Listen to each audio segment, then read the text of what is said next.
Bonjour.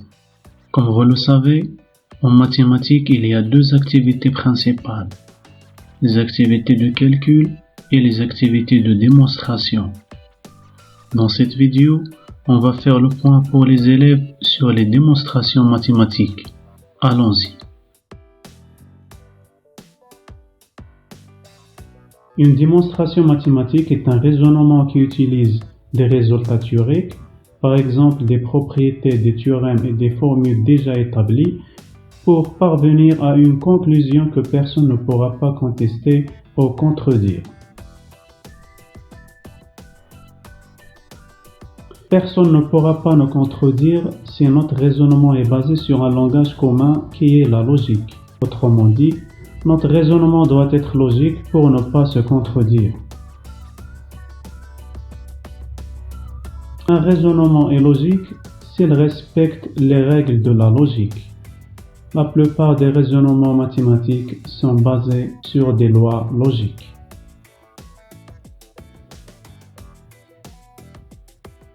Une loi logique est une proposition qui est vraie, quelles que soient les valeurs de vérité des propositions qui la composent. Considérons une proposition P. Voici la table de vérité de P. P est soit vrai, soit fausse. Maintenant, on fait la table de vérité de P bar, la négation de P. Si P est vrai, P bar est fausse. Si P est fausse, P bar est vrai. Maintenant, on fait la table de vérité de P ou P bar. On voit bien que la valeur de vérité de P ou P bar est toujours vraie. Car vrai ou faux, c'est vrai, faux ou vrai, c'est vrai. Donc, P ou P bar est une loi logique. Voici d'autres lois.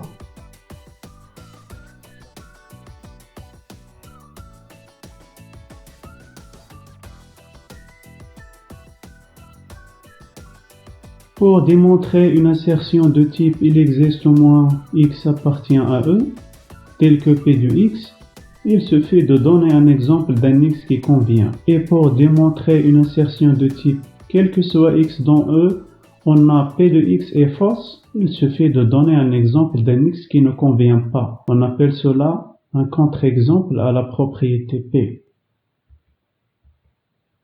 Si on veut montrer que quel que soit x dans R plus x au carré supérieur à x est fausse, il suffit de donner un exemple d'un x positif qui ne convient pas. Ça veut dire qu'il ne vérifie pas x au carré supérieur ou égal à x.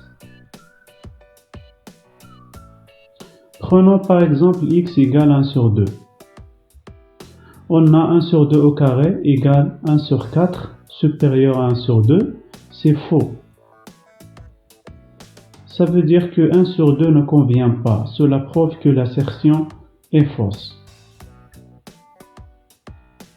Le raisonnement par contraposé est basé sur la loi P implique Q équivalent à non Q implique non P. Alors, pour démontrer une assertion de type P implique Q, il suffit de démontrer sa contraposée. Dans cet exemple, si on veut montrer directement x différent de y implique 1 sur x moins 1 différent de 1 sur y moins 1, on va trouver une difficulté. Alors, il suffit de démontrer la contraposée de cette implication. C'est-à-dire 1 sur x moins 1 égale 1 sur y moins 1 implique x égale y. La contraposée de l'énoncé est 1 sur x moins 1 égale 1 sur y moins 1 implique x égale y. Et c'est vrai car 1 sur x moins 1 égale 1 sur y moins 1 implique x moins 1 égale y moins 1.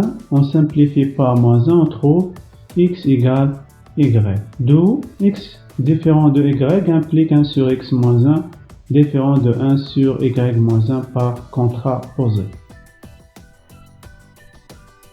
Le raisonnement par équivalence est basé sur la loi P équivalent à Q équivalent à P implique Q et Q implique P. C'est-à-dire si on veut montrer la proposition P équivalent à Q, il suffit de démontrer la double implication, l'implication directe et l'implication réciproque. Soit A et P des réels. Est-ce que A égale à B équivalent à A au carré égale B au carré? On a A égale B implique A au carré égale B au carré. Mais on n'a pas A au carré égale B au carré implique A égale à B. Par exemple, 2 au carré égale moins 2 au carré, mais 2 est différent de moins 2.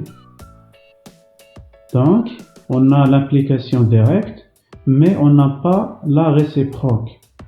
D'où A égale à B n'est pas équivalent à A au carré égale B au carré. Le raisonnement par implication successive est basé sur la loi P implique Q équivalent à P implique R et R implique Q.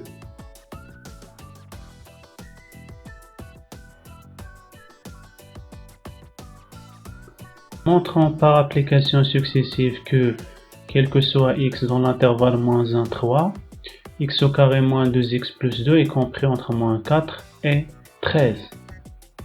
Quel que soit x dans l'intervalle moins 1, 3, on a x est compris entre moins 1 et 3. C'est la proposition P. Implique x au carré est compris entre 0 et 9 et moins 2x est compris entre moins 6 et 2. Implique, on fait la somme, on trouve x au carré moins 2x est compris entre moins 6 et 11. Finalement, on rajoute 2, on trouve x au carré moins 2x plus 2 est compris entre moins 4 et 13. C'est la proposition finale. Donc, qu'est-ce qu'on a fait? On a montré P implique R1, R1 implique R2, R2 implique Q. Donc, ce sont des implications successives. Donc, finalement, c'est P implique Q. Ça veut dire, quel que soit x dans l'intervalle moins 1, 3, on a x au carré moins 2x plus 2 est compris entre moins 4 et 13. Le raisonnement par récurrence est basé sur cette propriété. Donc, soit Pn est une fonction propositionnelle pour une variable n dans n telle que n est supérieur ou égal à n0. Donc, si P de n0 est vrai, et pour que n supérieur à n0, P de n implique P de n plus 1 est vrai, alors, quel que soit n supérieur à n0, P de n est vrai. En pratique, qu'est-ce qu'on fait? On vérifie P de n0 est vrai, on s'oppose P de n est vrai et on montre P de n plus 1 est vrai. Montrons que, quel que soit n dans n étoile, 2 à la puissance n est supérieur à n. On va montrer ça par récurrence. Alors on va vérifier que 2 à la puissance n supérieur à n est vrai pour le petit élément de n étoile qui est 1. Et on suppose que 2 à la puissance n supérieur à n et on montre 2 à la puissance n plus 1 est supérieur à n plus 1. Pour n égale à 1, on a 2 à la puissance 1 supérieur à 1. Alors, 2 à la puissance n supérieur à n est vrai pour n égale 1. Supposons que 2 à la puissance n supérieur à n et montrons que 2 à la puissance n plus 1 est supérieur à n plus 1. On a par hypothèse de récurrence 2 plus n supérieur à n. Alors, on multiplie par 2. 2 fois 2 à la puissance n est supérieur à 2n. Or, 2n est supérieur à n plus 1, quel que soit n dans n étoile. Finalement, 2 à la puissance n plus 1 est supérieur à n plus 1. Alors, par récurrence, 2 à la puissance n est supérieur à n, quel que soit n dans n étoile. Le raisonnement par disjonction des cas est basé sur la loi P implique Q et Q implique R implique P au Q implique R. Donc pour montrer ça, on va disjonctionner les cas. Pour résoudre cette équation, il faut se débarrasser de CINI de la valeur absolue. Pour faire ça, il faut étudier les cas. Premier cas, c'est x inférieur à 0. Alors, x au carré plus 2 fois la valeur absolue de x plus 1 égale à 0 implique x au carré plus 2 fois moins 2x plus 1 égale à 0. Car moins 2x égale la valeur absolue de x dans le cas où x est négatif. Ça implique que x moins 1 au carré égale à 0. Finalement, x égale moins 1. Le deuxième cas, si x est supérieur à 0, la valeur absolue de x est égale à x, alors x au carré plus 2 fois x plus 1 égale 0. On trouve x plus 1 au carré égale 0, alors x égale moins 1. Le raisonnement par absurde est basé sur la loi non P implique non Q et non P implique Q implique P. En pratique, si on veut montrer une proposition est vraie, on suppose que sa négation est vraie et on cherche l'absurde.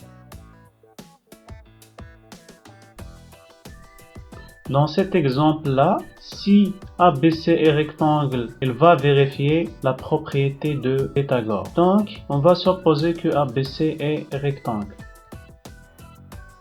Supposons que ABC est rectangle en C. Alors, propriété de Pythagore, BC au carré plus AC au carré égale AB au carré. Ça veut dire 4 au carré plus 3,1 au carré égale 4,9 au carré. Ça veut dire 16 plus 9,61 égale 24,01. C'est-à-dire 25,61 égale 24,01. Absurde. Alors, notre supposition n'est pas vraie. C'est-à-dire ABC n'est pas rectangle en C. On fait la même démonstration.